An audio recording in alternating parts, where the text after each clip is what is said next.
गर्मी भी है। तो कोई भी कुरान की आयत हो या जीवन हो, दुआएं हो, आपको बताता चलूँ कि उसमें बेशुमार गर्मी है।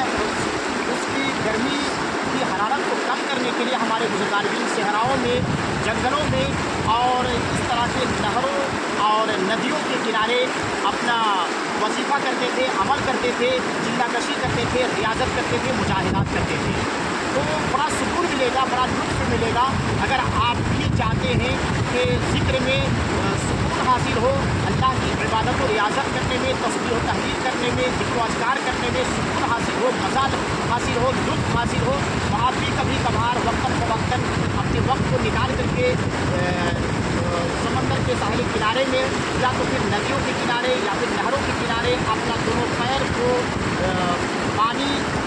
के धारों पे रख दें और उसके बाद आयत करीमा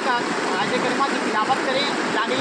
ला इलाहा इल्ला अंता सुब्हानका इन्नी कुन्तु मिनज़ ज़ालिमीन 100 मरतबा या 1000 मरतबा, या अपनी इस्तिताअत के मुताबिक जितना पढ़ना है पढ़ें और पढ़ने के बाद रब्बे कदीर से दुआएं करें। उसके बाद जो सुकून मैसर आएगा, खुदा की कसम इसके फ़वाइद व बरक़ात आप खुद अपने से देखेंगे। तो नाज़रीन कराम, कभी कभार आप भी ऐसा